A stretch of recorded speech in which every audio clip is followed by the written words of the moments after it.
to UFC. So yes, Conor McGregor lost, right? Max Holloway won victory via injury. All right. Troy, let me bring it to you. What was your initial reaction when you got that news? That Conor McGregor lost, Yes, sir. I was happy. I didn't want to see him win. He's racist. I Word. don't like him. Word. Yeah. Fuck him. Yeah. I don't like him. You're racist against Irish people. Who, me? Yes. Who else? Mm. If I'm a I sexist, love all people. I love all people except racists. I love That every should be on single a person T-shirt. on earth unless they're racist. Then I okay, want them that's dead. fair. That's fair. That's fair. All right. But yeah, I was glad to see him lose. I wasn't. Listen, he's entertaining, um, and he does serve a purpose within that world. But I was never the biggest fan of his. Mm. I really didn't like his stick. But again, like he puts he puts people in the seats. He sells tickets, right? Like this was a big fight for him to come back, and unfortunately, he just couldn't finish it. I would have But loved this to see thing, him finish it. Like I don't want to see anybody hurt, no matter what they're doing, no matter who you are. If you're doing a contact sport, I don't want to see anybody get hurt. So like I didn't want to see him get hurt. I would love to see him get beat, not just bow out unceremoniously. So Do we think that this was something he was dealing with during training for the fight, or do you think that, like he said, it just popped up out of I nowhere listen. and The, it was the man, the unexpected? man. They said the man was practicing those jumps for the better part of like 2 weeks. How old is he, Drew? 39. I know. Oh, too old apparently.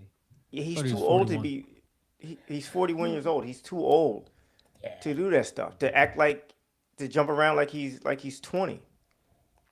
It's just like the wear and tear on his knee was probably trash anyway.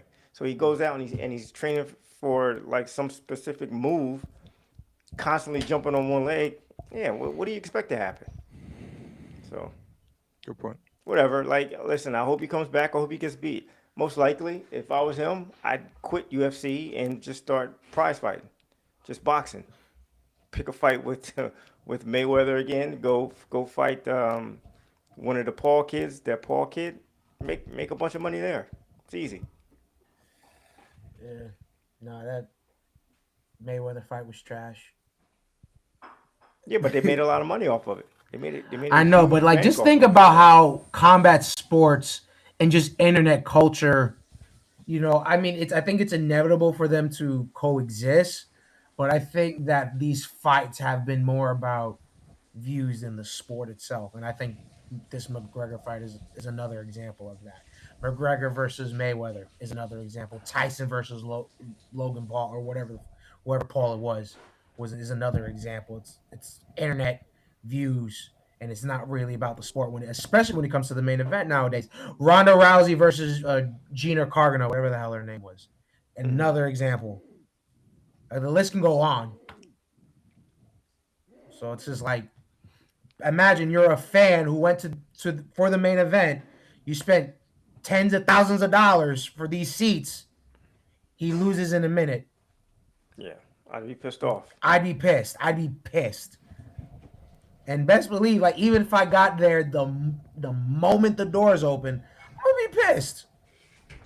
Yeah, but you know what? If he comes back and there's another fight on the docket, Yeah, people are gonna buy people are it. going to go in there. People are still going to buy it. They're still going to pay to see it. So Yeah.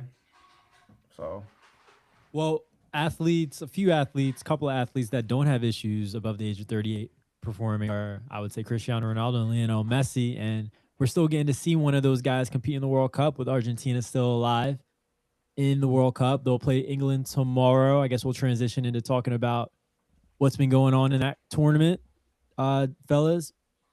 Messi still playing like he's back at Barcelona. I mean, it seems like he's found a second wind in this tournament, and he's been arguably the best player for Argentina in making their run towards the final now in the semifinal against England. We saw Spain play against France today and dominated that match 2-0. So they'll be waiting the winner of England and Argentina. But fellas, I want to ask you guys what has stood out to you. We haven't really talked about the World Cup in a minute. So what has stood out to you since we've last talked about what's been going on in the World Cup? So Colby, I just I'll want s- Or to uh, reiterate that I'm baseball Spanish, not soccer Spanish. Just want Noted, to for reiterate noted. that. for The P on my me, hat stands for baseball Spanish, not soccer Spanish. Clearly, clearly. we got it. Um, for me, I've been like pleasantly surprised how much I've been into the World Cup. I think it's a perfect timing for it in the United States because there's not a ton going on besides baseball. But baseball is such a marathon; games kind of run into each other. But I've been having a great time watching it. The other thing is, Colby, you talked about takeaways. Just on my social media feed, I don't know about you guys, but been a really good showcase for our country where people are coming in and discovering things about our culture here and really enjoying it, from other parts of the world. So that's I've been super proud about that we could kind of show off what we have in this country. Just on the field, Troy and I were texting a little bit about the Argentina. Who did they play, Troy, when they made that comeback? Egypt. Egypt Egypt. game. I had asked in an earlier podcast, like, has there ever been like something equivalent to the 29-point comeback that the Knicks did? And that felt like it. I thought I thought it was over. And It was. yeah, it It was should have over. They been. got 3 quick goals, and I was just surprised. It was riveting. Only reason I kept watching when they were down to nothing, I just wanted to kind of see Messi's send off. I thought that would be his last game, and I was kind of just hanging around. It was background noise for me. And next thing I knew, they scored. The Messi scored, and someone else scored. I'm like, oh, that was pretty exciting. Um, so that's been great. I do have just a couple questions. I'm kind of getting into it. I haven't downloaded like the FIBA, uh, the FIBA app on my iPad. Like, what is it? The mobile game on my iPad, just to play around with it. There doesn't seem to be like a lot of, and I could be wrong. Are there any like two-way players? What I'm noticing from like Mbappe and Messi, like some of the players that I kind of recognize, even what's his name, Jude Jude Bellingham. Bellingham. When they're on defense, they kind of seem to be hovering around like the midfield. They don't like seem to be locking anybody down. Like that's a thing. And are there players that do both that play like if you're a goal scorer? I don't know if even that's the right term for it. Hmm. Do is there like a two-way player, like a Jalen Brown? That's the only thing I can think of at the time. Well, That does both. well, on the surface, I'm just going to give you a surface answer, and Kobe could probably dive more deeper into this. The two-way players basically are midfielders.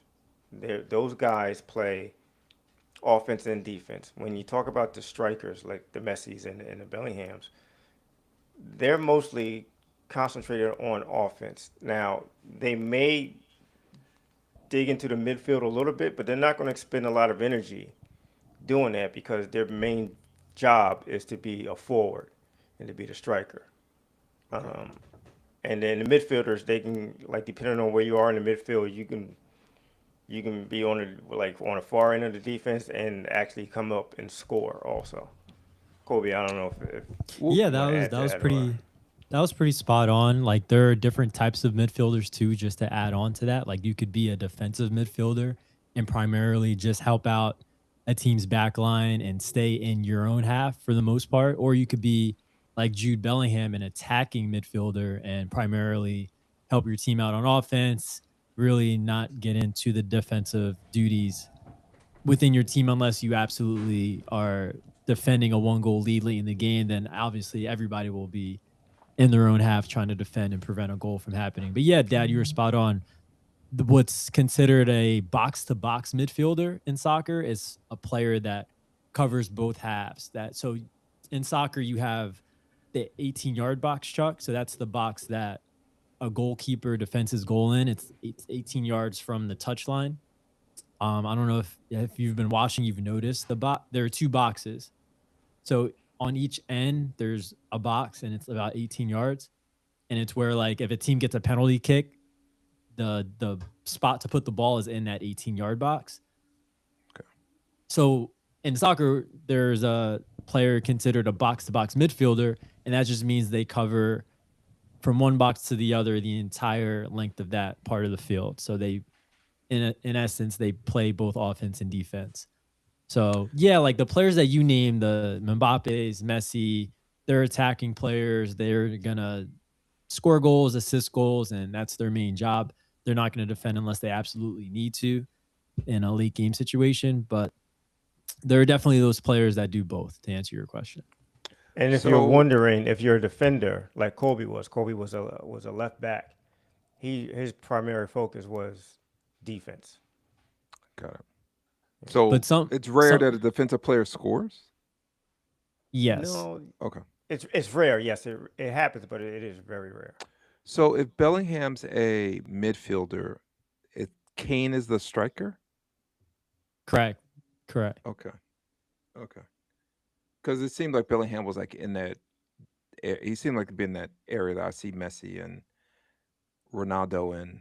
But you're saying he doesn't play that same position. So he's branded as a center attacking midfield player, but for England, he's essentially their second striker. Like in soccer, to compare it to basketball, you know how like point guard, every team has a point guard, but there are different types of point guards. Like Steph Curry There's isn't no point a traditional guards anymore, but I see what you're saying. Steph Curry, like for example, he plays point guard, but isn't a traditional point guard. You know, Jude Bellingham plays center attacking midfield, but isn't a traditional creator. Like center attacking midfield players create more so than score goals and orchestrate the midfield in the attacking sense. But he's more like a striker. Like he's more like a shadow striker next to Harry Kane, behind Harry Kane in England's team. Okay. And for his club, Real Madrid, he kind of plays the same role. All right, just two more questions. Was today's game an upset? Is Spain beating France? Was that an upset? No. Oh, it wasn't. Okay. Technically speaking, no. Spain is the number 2 ranked team in the world. France is 3. Got it. So now that penalty call that got Spain the free kick is penalty. I hated that. I know. Was that a good call? Was that a good call? You might have hated it. Was it a correct call though? Penalty. What happened? I missed the penalty. So there was a ball that went into the air in the box, and Lamine Yamal was going after it. It was in France's defensive third. So Lamine Yamal is going after it, try to get his team a chance, and the French defender pretty much tries to clear the ball, and the ball's in the air, so it's coming down, and he raises his foot to clear it, and he kicks Lamine Yamal in the arm, and Lamine feels the contact, obviously goes down dramatically, screaming, all this, that, and the third. Cannon. Exactly. And he was coming from behind him, so I'm sure he knew players were in the vicinity, but there was no intent to. It didn't feel like intent. There was no intent. Usually, when a penalty is called, you look for.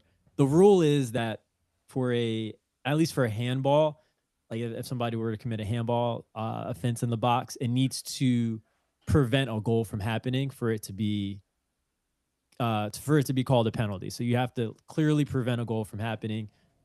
And with fouls like that, it sucks because technically the refs made the right call.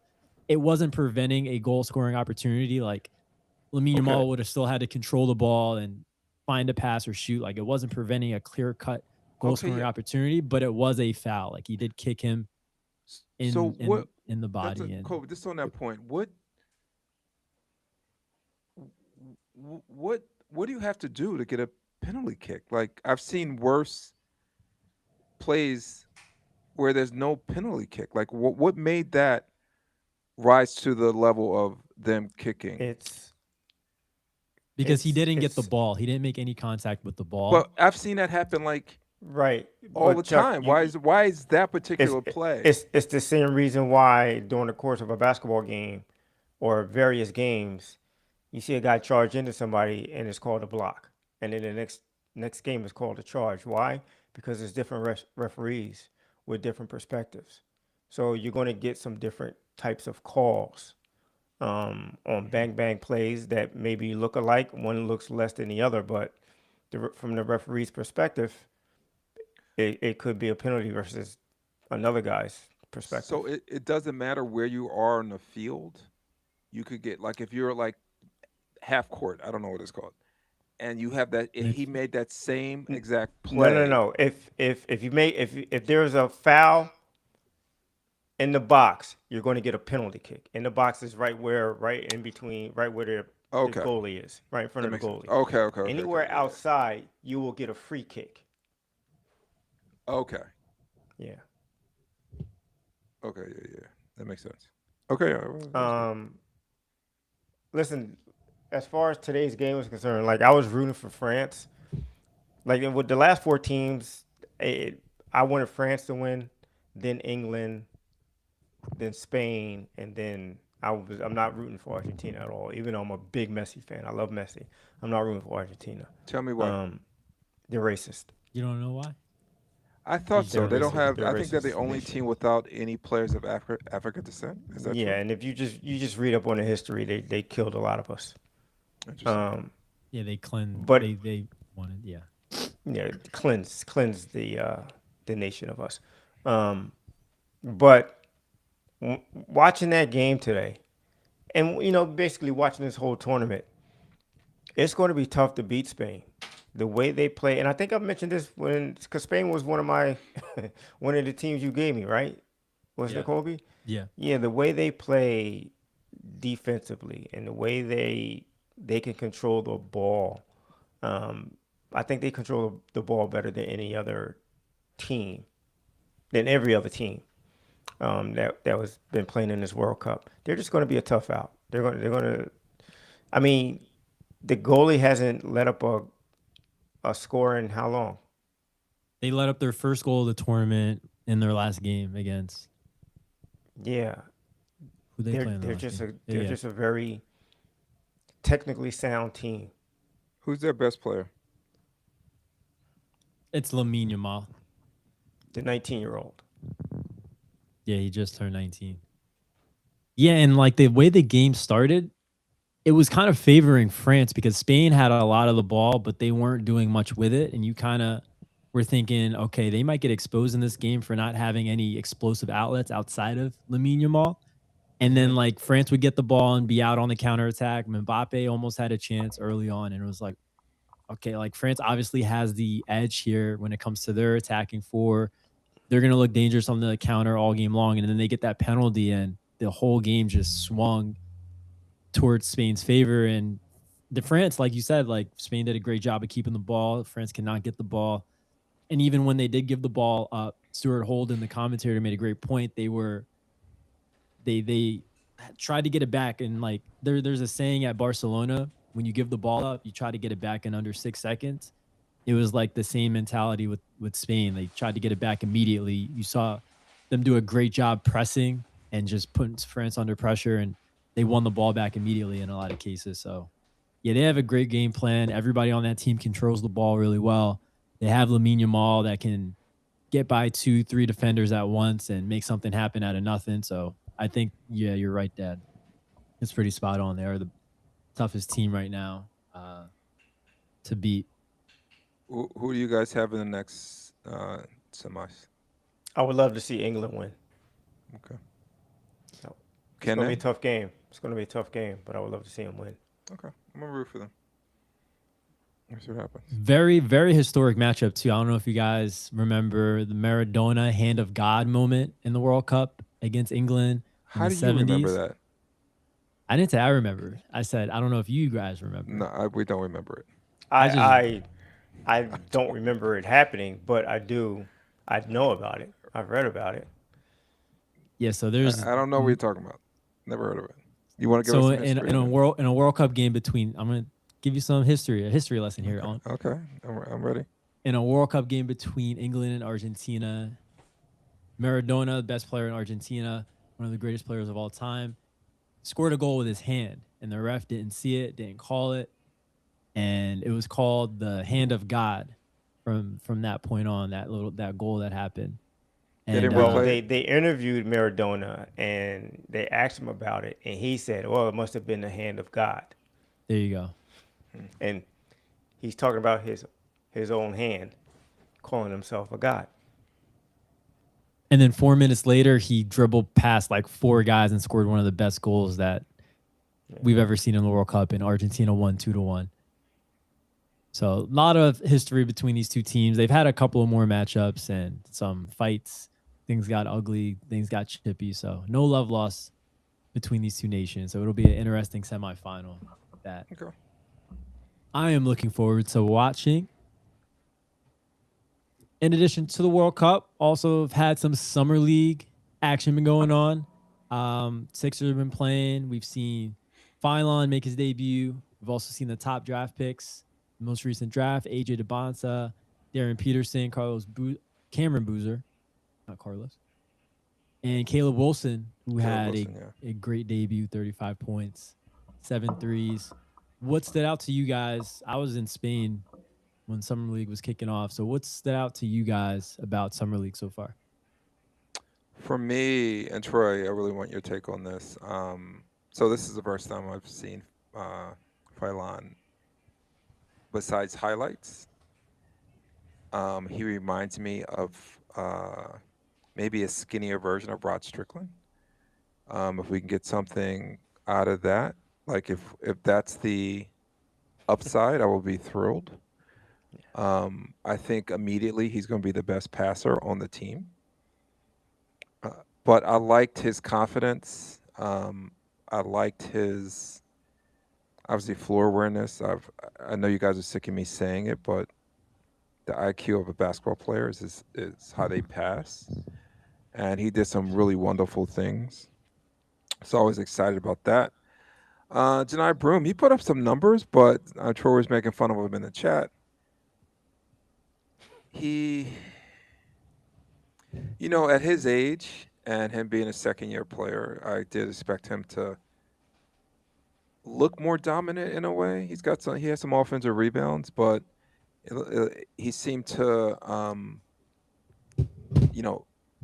not pull a trigger on threes. He didn't seem super aggressive. He needed other players to kind of set him up for him to score.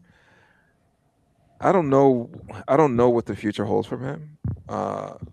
Maybe I don't know. Maybe he'll evolve into something, and we're just not seeing it. I know, like for example, Jared McCain didn't have a good summer league, and he turned out to be wonderful. This is Broom's second year. I don't know. I wasn't blown away, even though he put up some nice numbers.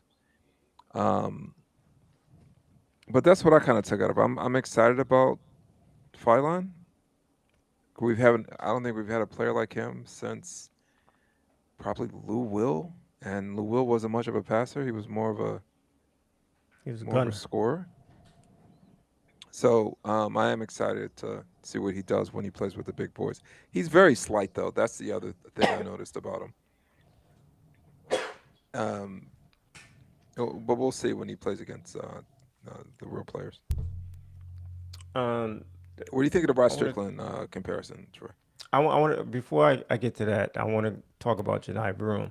How is it that, listen, he's not the most athletic person in the world, right? If I'm not that athletic and I'm trying to make the NBA, I think the first thing that I would do is just try to change my body, get in the weight room, put on some muscle.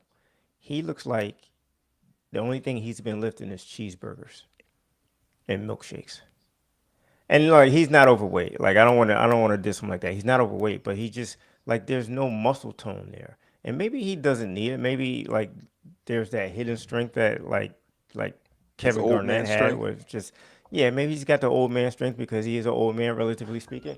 But like to me, I would at least I expected him to come in to try to prove a point, and he Mm. just like I mentioned in the chat, he looks like an old man running around the gym, like the way he moves. And to your point, Chuck, he had great those 2 games. He had great put up great stats, and Yeah. he has a to me he has a nose for the ball. He really Mm. does. Mm. He has great positioning.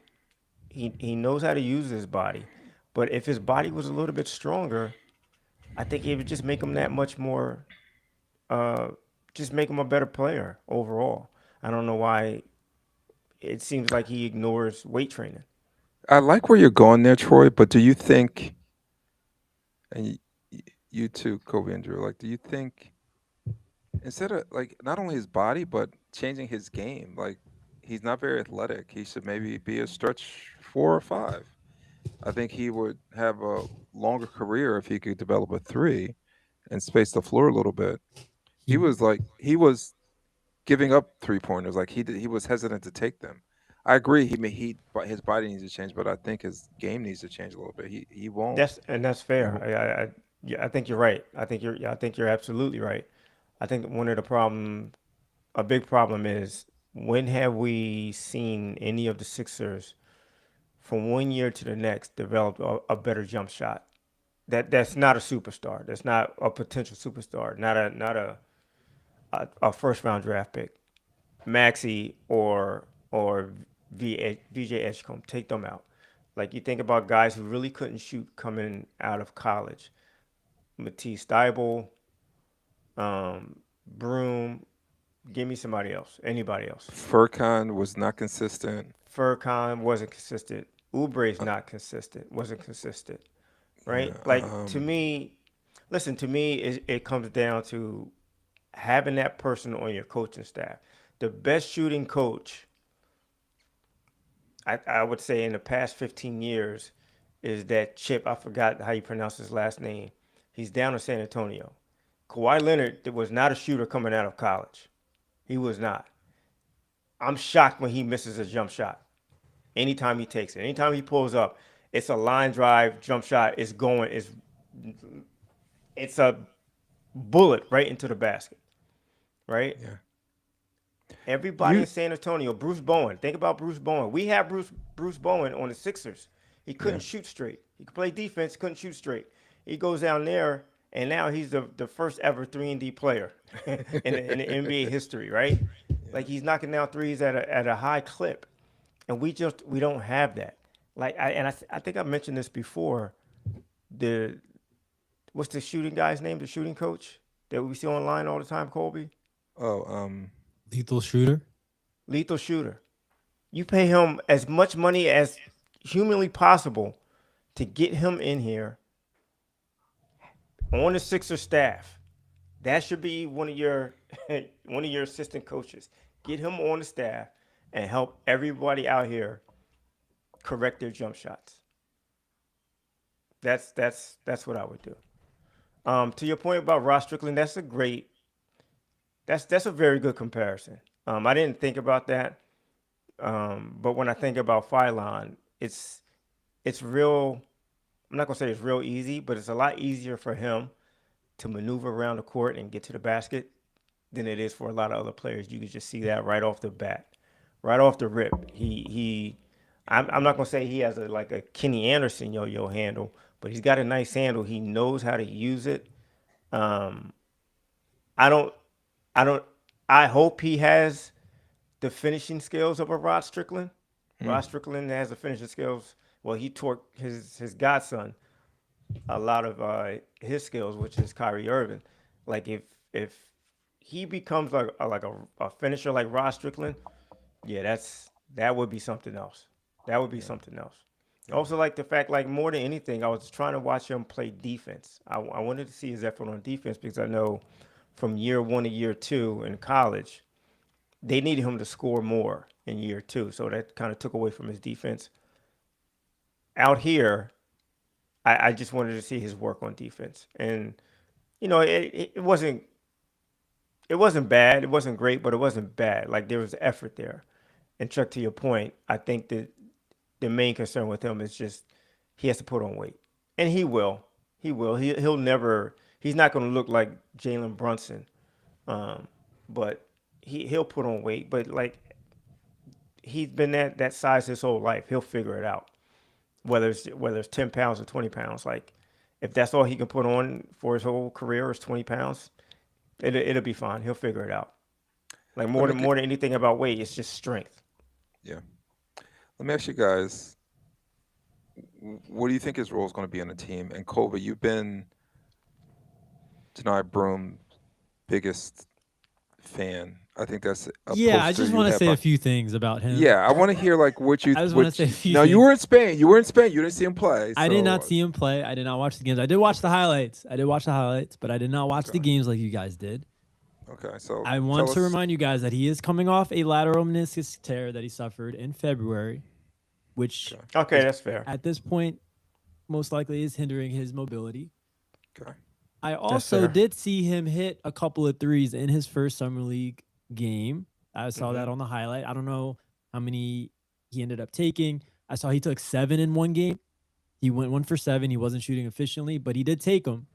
So I think that the intent is there to be a stretch big shooter for Janai Broom. He just hasn't had the efficiency that we've wanted. But I think the intent is there that, yeah, he needs to make up for his athleticism by being a stretch big. Can I mean, he played in the G League. I know it's the G League, but he played 8 games and averaged 4 threes taken a game. So, I mean, I think the intent can I is say there. one thing? Can I say one thing?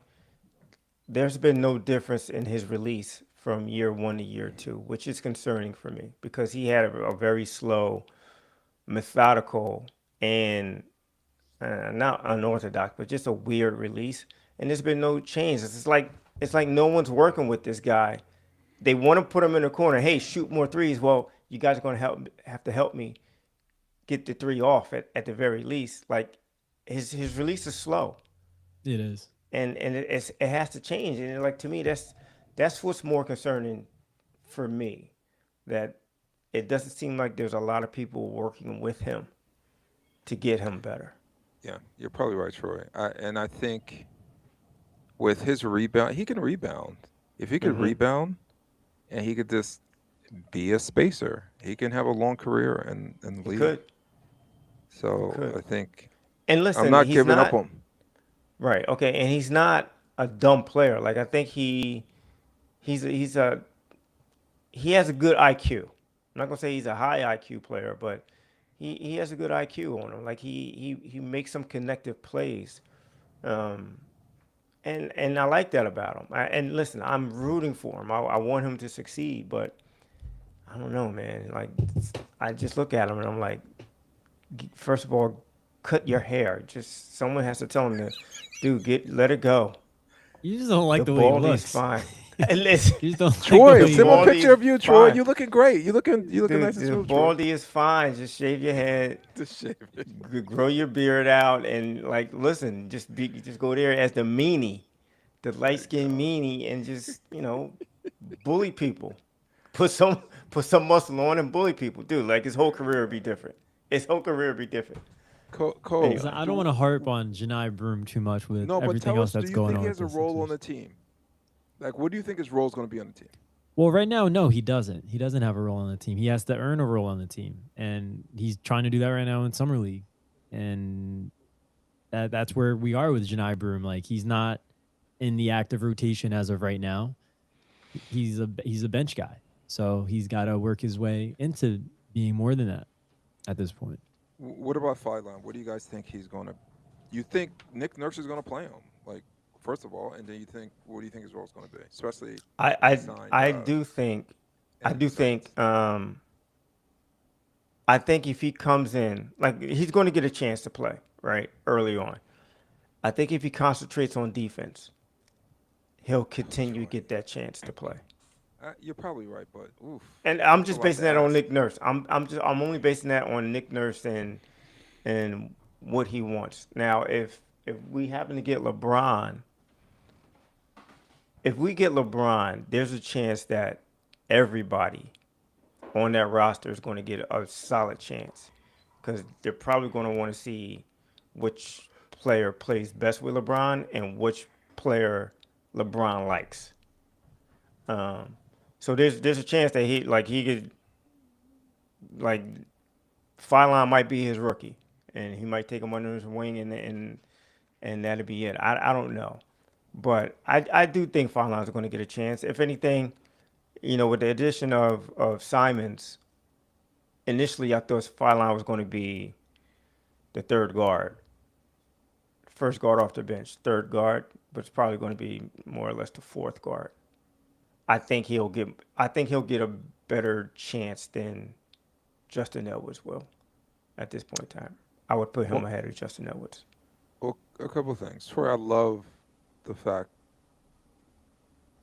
you kind of mentioned it. Because Maxi is in the backcourt, I think that made VJ such a great player last year, and I think it's going to help Phylon as well. Like practices against them and just having VJ Maxi's so professional, and he's a competitor. I think it's going to make Phylon a better player, and Mm-hmm. Maxi's defense has like improved every year he's been in the league, so I think that's going Mm-hmm. to help him a lot. You mentioned Justin Edwards. Do you guys worry like he's if we don't bring on let me say about LeBron. We're kind of transitioning to LeBron. Is that okay? I just have something to say. Go ahead. All right. So it's I have to admit it is growing on me to have him on the team. Initially I was like, nope, I don't want it. I don't want the craziness. I don't want the circus. But if we get it from a minimum,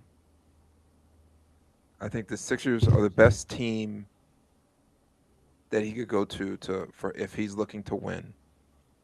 If he's looking for lifestyle, Cleveland, maybe Miami might be a better choice. Maybe in Golden State. Who he's looking to win, I think Philly's the best choice. So it is growing. I mean, I think it's something I'm probably looking forward to in a way. But what's happening now with him is the reason I didn't want it. Like him dragging this out. You can't tell me he doesn't know. He's a basketball genius. You can't tell me he doesn't know like what the roster makeup would be or like knowing like what the team will look like with him on it. Like it seems like he's trying to just garner some attention, and that's just I just can't stand it. Just pick a team and let's move on with our lives. Well, no, he can't just pick a team though, Why can't he pick a team, Troy? because because he would be picking it. He's got to figure out what he really wants. If this is going to be his last year, to me, if I was him and I'm looking at the situation, I'd play 2 years. I got 2 years left. I'm gonna try to win this first year. That means I'm going to Philly. Philly signed me to a 1 year deal. Whether I win or lose doesn't matter. My last year, I'm going to play in Cleveland. If this is his last year, he should just go to Cleveland. To your point, if he wants to win, come to Philly. But I do think he's weighing all of that. Like, do I really want to win, or do I just want to spend my last year in Cleveland, or do I just want to go back to Miami and have that lifestyle that I used to have? Mm. So, and listen, Chuck, you could be right. You could be It seems 100% performative right. to me, Troy. It could be performative. It could be just like I'm going to enjoy my summer. Like I know everybody's waiting for me to answer, but f everybody else. I'm just going to enjoy my summer. And it That's could his be right. wait for Whatever. the World Cup to finish. Whatever the reason is, like it's his right. He can do whatever he wants. My point is, if he wants to win a ring, I think Philly would be the best choice. If this is his last year, he should go finish it out in Cleveland. I have a point about Justin Edwards, but before we talk about that, did you hear reports that LeBron may want his concern about Philly has been Joel. Embiid. Yeah. Well, what's your thoughts on that? Like, if he expecting us to I think a Joel for LeBron swap is not something I would want to do. How you going to swap LeBron for I'm, who? I'm not swapping like it in LeBron's head. Okay, get rid of Embiid, and then I'll come there. That's not something I'm interested in. I don't. You get rid of Embiid. Put it this way: you get rid of Embiid, you have a less chance of winning, right? Not even knowing how Embiid is going to be like for the playoff run. Um, but let's just imagine if he's healthy, you have a much better shot of winning with a semi-healthy Embiid, who's there for 2 out of every 3 playoff games than you do But without him and bringing somebody else in. Like who are you going to bring in as your 5? LeBron, you want to play the 5? Okay, if you think you can win with Embiid going and you playing the 5, try it. It's not going to work. You're not going to do it. You won't yeah, win. yeah, but not only that, excellent point, Troy. But not only that, like at minimum, you're going to have Jalen Brown, Maxi, and BJ. If Embiid's not there, like even with those 3 and LeBron, During that's the a course of the squad. year, correct. During the course of the year, you're still winning 50 games. Yeah, If that's a if squad. even if Embiid plays 30, you're still winning 50, right? It may be more than that with Brown, Maxey, VJ, and LeBron James. Well, I don't know why. Do you think Scoop Jackson's a credible source? I I know it's kind of hard. he used to be. He's He an used to be. insider. He used to be. I mean, He used to be I don't like think he's I making used to stuff I used up. to love listening to him. I don't know. I think I can't tell anymore with these Yeah, guys. They he's say been kind stuff of under just the for radar, clicks. right? Yeah, he's been very under the radar for the last 7 years, 7 to Yeah, 10 years. So I but he don't know. reported it. Listen. I'll give him the benefit of the doubt if he heard something. But like, is he saying something that's really out of the ordinary that we all haven't been thinking? Like, if he has any I just, doubts, we all have doubts about Embiid. So why wouldn't he? but that's just it. To me, it's just a LeBron portion of it. Like, oh, I'll come there, but here's what I want you to do. Get out of here, dude. You No, come they in. like This is the squad. Either you want to come in and be part of it, or you correct. don't. You're 100% right, and I don't think he's at a point in time in his career where he can come in and play GM at this point in time. You're playing for the minimum. You're probably playing for 1 more year. We're not shipping anybody out or shipping anybody in Yeah, to help you out. we're This is your we're squad. not bringing in Bronny. We're not bringing in No, it's not uh happening. I don't know who else. Kevin Love. We're not bringing But I those think people in. he's smart enough to kind of understand that at this point in time. I hope so. But So we can all agree, and again, this is unbiased. Well, it's kind of biased, but Troy, I think you made an excellent point. If he wants to, if this is last year, Cleveland's the spot for him. If he wants to win, like I can't. Out of the teams that are rumored to be interested, and he's considering, Philly's the correct. best place he can go to if he wants to win. I'm not. I'm saying that as a biased, unbiased person. I am Mm. biased towards the Sixers, but in this case, I'm just looking at it from a pure basketball standpoint. Yeah. What about Right, when you look at Minnesota? the If Minnesota's if- close. I that was about was to say the second okay, place would be I would Minnesota. have said yeah. that too. Yeah. As Um, so for me personally, as the biggest LeBron hater on the podcast, I feel like me speaking so negatively about LeBron has introduced his interest to the Sixers, and I feel like he will join just to spite me, win a ring just to spite me, just to be like, hey, you saw win a ring and I did it, Drew. I did that for you. Drew, would So you be He will say that too. would you be less of a hater if he played for the Sixers? I'm gonna be the biggest critic still because Keep I in know mind, it's he's 40 impossible, something but I years want old. day one. I want us to ring the wing. Day one, he gets there. I know that's not possible, but the moment he gets there, I need to like have the ring in my hand. Listen, I know not that's that I'm not making possible.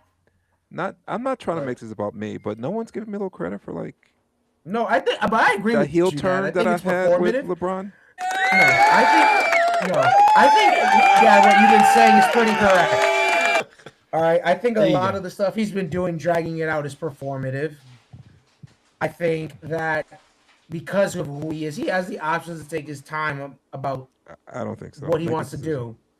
You know, Has there been any other franchise that maybe I'm missing something? And Kobe, I know you were in Spain. Any other franchise like go on a podcast and say, "Hey, LeBron, come to our city"? Philly was the only one. Like I haven't heard Minnesota. I haven't heard Pat Riley. I haven't heard Cleveland's a little different, but I still haven't heard anything. I haven't heard anything from Golden State except for watching Draymond opt out. It just seems like Philly wants him. They're the only Yeah, team that kind of like I guess spoke we've to heard that. Maxi. I've read things about Maxi Well, reaching Ganji, out to I'm him. sorry. Well. What's on the Hold on. podcast? Listen, this is I don't know if this is breaking news, but um, Maxi led trio has spoken to LeBron. Hmm. The Maxi Yeah, led it was trio wrote has about been 2 Maxi, hours ago. Embiid, and Jalen Brown. That they have spoken to LeBron James. Whoa, Yeah. Embiid. Yeah. Is this break? This is breaking news. It was wrote Don't about 2 never hours, never 3 ask hours me ago. never ask me about my sources. It's not breaking news. I didn't hear that. That's breaking news to Yeah. me. Wow. Okay. Yeah. So Listen, listen, Embiid's been pretty quiet. and from what I've heard, like LeBron's not taking meetings from GMs and owners. He's just talking to players. He's just talking to players. Just pretentious. Did you He's guys- so pretentious? So I guess Rich Paul did an interview and he talked about Yeah. the fact that LeBron isn't ring chasing. I didn't watch the interview. I don't know. Did you watch it, Dad? I just saw that. I saw that clip, but like, of course he's ring chasing. Like, like people talk about ring chasing like it's bad. It's not he bad. goes- If he goes, Yeah. to So Golden I State, wonder if he won't was be responding to it ring-chasing. in that context. Like, Because yeah, if he go- I've heard. I'm sorry. Go ahead, son. I was wondering if Rich Paul was like responding to someone criticizing LeBron for ring chasing and saying, "Oh, like that's," or I think is it's he out actually there. does he actually not The- care about winning? I don't believe No, that. the way he mentioned it, it was like he mentioned it like ring chasing was a bad thing because that was the narrative like on social media, like, oh, he's just ring chasing, he's just trying to go after Jordan or whatever. But it's like, listen, if you play this game, that's the whole point, is trying to win a ring, Yeah. right? He's a free agent. He's got a few teams Troy, that he it's- can it go to does that he wants to go tarnish him a to. little bit. If he comes to It Philly, does how? if he comes If to he co- Philly, outside of Philadelphia, people are going to say he's ring chasing, and I understand your point, Troy. Mhm. But it is like it's like desperate. It's thirsty to me when he's like, You know why? if he wants to you know ring, what? why didn't he stay? Why didn't he stay in? Why didn't he stay with the Lakers? Like Because they got a nice because the squad. Lakers didn't want him. There was a mutual like just we're Yeah. gonna part Yeah. ways, right? That's fair. So the Lakers don't want him. He has another place to go. Ring, like you say that tarnishes his legacy, but if he happens to get a ring, let's say he gets a ring in Philly, or he goes to Minnesota and gets a ring, that I means got he's chills gotten when a you said a ring in Philly. I got a little chill right there. that he would be the only player in NBA history go to 4 teams and get a ring. 4 different teams, right? I understand. That Like if doesn't- you're that's- if you're a I'm not little, if impressed. you're I'm not if you're an impressed. LBJ hater, It's you're not going a to say he's hater ring chaser. because let me go to a team that's already stacked and like just Chuck, add to do you that. want him to go to Memphis? Like here's the thing. I would about have more LeBron respect James. for him if he just stayed in Cleveland and he won 4 rings. I would probably Here's- consider him the greatest Here's player the if he thing- did that. Here's the thing about LeBron James. He's 41 years old, right? He's trying to play out his last few years the same way Vince Carter did, the same way Kareem did, the same way Robert Parrish did. No, it's not the same. It's not the same. He's trying to play it out the same way, but it's not the same. You know why? Because he's still a top 20 player. No matter what team he goes to, Top 20? Okay. no matter what team he goes to, 20. he's going to open up a championship window for that team. I agree. No matter what. That's because of who he is. The Right? reason, yeah. So it's not really ring chasing. Like he can go anywhere, and you could say, well, that team now he's just ring chasing with that team. If he went to Houston, and it'd be him and Durant, oh, he's just ring chasing. If he went to Golden State with Steph, ring chasing. If he goes down to Miami, with Giannis, like, but Chuck, I'm just saying, maybe not you, but anybody can say, well, he's just ring chasing. No matter what decision he makes, it's going to look like he's ring chasing, because all the teams on his list are right there. Yeah. And as they should be. Like again, to Right. your point, Exactly. You want to go to Memphis? No. And you guys are dissing Memphis. You're right, Troy. I think unless you're deep in basketball, it's going to look like he's ring chasing to where he goes. But I don't think Miami has a chance unless they really revamp that lineup. I don't know who's going to. They have no wings. Listen, Chuck. If he goes to Golden State, to Chuck. me, I'm looking at it. I wouldn't. That's not ring chasing if he goes to Golden State. It's I want to play with Chuck, Steph. if he goes I to want Miami, to enjoy the rest if of he my goes to career. Miami with Giannis and Bam, and let's just for shits and giggles, I was about to say Westbrook, but Westbrook and LeBron's never playing on the same team again. But like when you have Giannis, you have LeBron, and you have Bam, Yeah. you don't really need two all-star level guards, Who's right? going to You shoot? Who's just shooting? You need shooting at least. Who's shooting on that team? listen. It's Miami. Like they'll develop some shooter. They drafted some shooter in the second round, pick him up from Argentina someplace, and he'll be a borderline all-star because that's just Miami. Troy, I know what you're saying. I guess what I'm saying is I would have a little bit more respect for him if he went to Miami because I think they're not even if he goes there, they're not an automatic, I'm going to the finals. If he goes to Golden State, they're still not better than the Spurs. They're still not better than Oklahoma City. They're still not better than Denver. So I can he has roots in Miami, so I totally get that. It's just he wants to his last few years, he wants to play in Miami. Oh, he wants to play with Steph. Cool. He's not ring chasing. He just wants to play with Steph for his last few years. If he goes to, that's really only two teams. If he goes to Cleveland, I can understand that. Even though they do have a nice squad, that's home to him. I can okay, he's not ring chasing. If he comes to Philly, I can understand why people on social media would be like, oh, he's ring chasing. He's not moving his entire family to the East Coast. He's coming here for a ring. If he goes to, but that's the case. But that's the case with Cleveland. Like he's not moving Yeah. his family but back to his Cleveland. whole family have roots. Bronny was born there. Savant, I get it, his wife's but they're from not. there. But they're not moving back to. But Cleveland. they still have roots there. That makes sense to me. If he did that, what I'm saying is, if he went there, a guy like me would not think he's ring chasing. That's all I'm saying. If he comes to Philly, if he goes to Denver, if he goes to Minnesota, if he goes to Minnesota, Troy, if he goes, that's ring chasing. No, you know why? I can't say that's ring chasing. You know why? Because Minnesota. you still have to deal with OKC. Like you're talking about for me, no matter what team he goes to, it's not a lock that they're going to make it to the finals. There's no lock. There's no lock if the Sixers are going to make it to the finals if they get LeBron James. It's a very good chance. It's a better chance than they have right now, but it's no lock. You hush. The last thing I want to say is about Justin Edwards. Troy, I'll let you get the last word. Oh no. Okay, go ahead. If LeBron doesn't come to Philly, and I know the Sixers have 2 roster spots open, does it bother you that Justin Edwards is the first wing off the bench for the Sixers? Yes. That's huge. It's huge.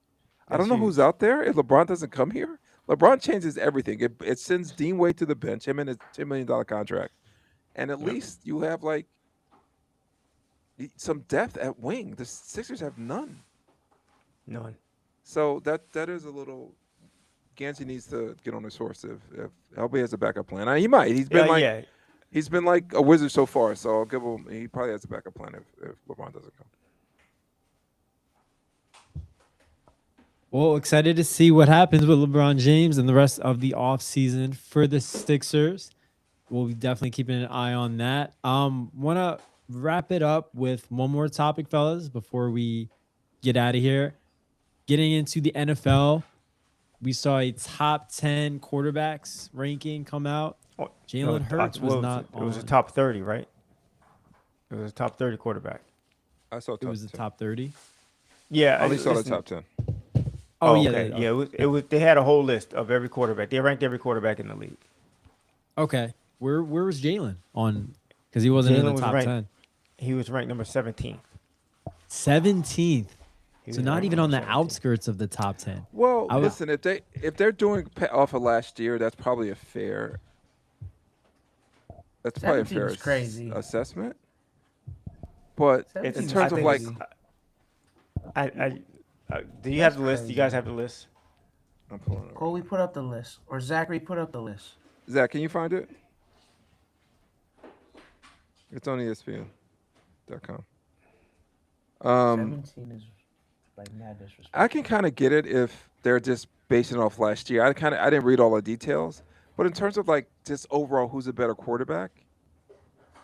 I'm still not like I don't understand the love affair with who's the quarterback who's the Chargers quarterback? I don't know why I'm drawing the blank. Justin Detroit. Justin Herbert and Joe Burrow. Like Joe Burrow, he's great, but he doesn't stay healthy. He's had like one playoff run in his whole career. He's 29 years old. I'm not saying Jalen's better than them. I think I would take Jalen over Justin Herbert. But I didn't think they give too much love. Also, Jared Goff, he made the top 10 too, and I thought that was like. I think Jalen should at least be number 10. I think Goff should not be in the top 10. What about I don't know Drake May? the other. What Drake about May. That's why I think they're basing off last year, Troy. Because Listen, they're definitely basing it off the previous year. Like they're not taking your whole body of work into every year. It's just what have you done the past year, and what they think is going to look like next year. Right? What did a Joe lot of Burrow? So what did Joe Burrow do last year to be ranked the fourth best quarterback? in the excellent league? question. Excellent question. I don't know, but I have no idea. Yeah. Can you share that? So I'm not sure what Troy. I mean, Cole. That's a question. I don't know what they did to be ranked. I'm genuinely asking because I don't think that he played that much, but I don't remember him playing at all, but I could be wrong. Maybe he did. I think Lamar should be in the top. Well, he's number 4. I don't know who you would bump down. He should be top 3 to me. Like, but I know he had a bad season last year, so maybe that's. Oh, he's 5. I'm sorry. I think he should be ahead of Joe Burrow. So Joe Burrow played 8 games last year, threw 17 touchdowns, 5 interceptions, no rushing touchdowns, He played 8 games. 66 completion percentage. So they definitely, based on that alone, they definitely took what the players have done in like they've taken their full careers into account. Maybe they put more stock into what they did last year for most of them, but for Joe Burrow to be ranked 4th, I think with Joe maybe- Burrow and to your point, Trevor Lawrence, and Justin Herbert, they look like prototypical quarterbacks, so they are always going to get yeah. a little more shine than the Jalen Hurts of the world. And Jalen Hurts came in with questions, right? So those questions are never going, no matter how great he plays, those questions are never going to go away fully. So you think about, you got a new offensive coordinator once again. You lost your top receiver. You're not running. You didn't run as well as you did previous years last year. So they're probably taking all that into consideration. But I think they just overdid it. Like he's obviously better than a lot of these quarterbacks. Listen, I'll be honest with you. I'd probably take him over every other quarterback on that list, outside of Patrick Mahomes, if I had to win one game. Interesting. If I had to win one game, I'm picking Jalen Hurts over damn near everybody except Patrick Mahomes. And, Troy, and that's the guy he outplayed in 2 Super Bowls. To your point, only 2 of the quarterbacks in the top 10 have won a Super Bowl, Super Bowl. and only 1 of the top 10 have been to multiple Super Bowls like Jalen. I don't think That's Patrick. That's Patrick here. I don't think they give Jalen enough credit of his playoff success. and big game success. And I know it's a whole like that Sirianni Jalen combination against winning teams has their winning record. I mean, their record is just amazing. Jalen's record against like these. I'm not going to, Zach, you may have to do the work on this, but I would love to see his record against these quarterbacks. I'm sure it's pretty good, if not great. My He has question a to you winning guys, record. He has a winning record. I'm They sure mentioned I'm that sure on. it's beyond winning. I'm sure it's amazing. What do you guys see? You got a problem with Dak at 6?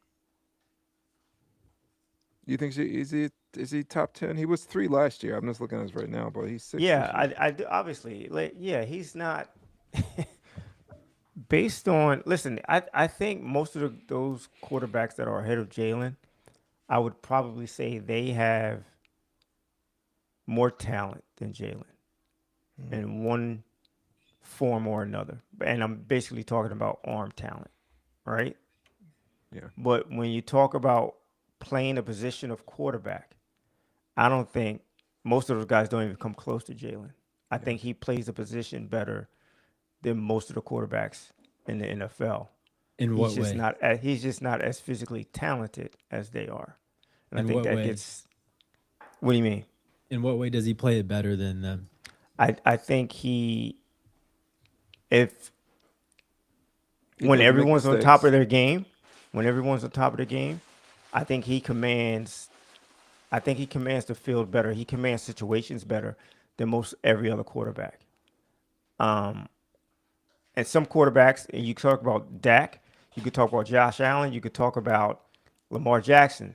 They tend to not shy away from the moment, but they just don't come up big, or they come up small. Forget not coming up big. They come up small in big moments. Yeah. Yeah, and I've not seen that from Jalen Hurts. I've seen him have the game against San Francisco. He didn't have a great game, but his whole team didn't have a great game. The offensive line, Saquon, or his receivers, right? So that's going to make him look bad. But for the most part, since he's been an Eagle, and trust me, I was not the biggest Jalen Hurts supporter when we first got him, but since he's been an Eagle, there's nobody else that I would take over him outside of Patrick Mahomes. Sorry, I just wouldn't do it. Wow, Dak okay. Prescott, number 6. He's becoming the James Harden of the NFL. I'm dead serious. He probably right. his regular season, he puts up stats, and when it comes down to him trying to win a playoff game, it's 4 interceptions. Yeah, good He point. disappears. So That's a great Like, yeah, compliment to Dak. no, it's not. No, it's not. He until he proves me otherwise, he is the James Harden of the NFL. I mean, yeah, James Harden is one of the greatest players we've ever seen. So I'm think sure that's a great Dak compliment for with his Dak. numbers, he'll get into the NFL, but he will never win. Let me knock on wood.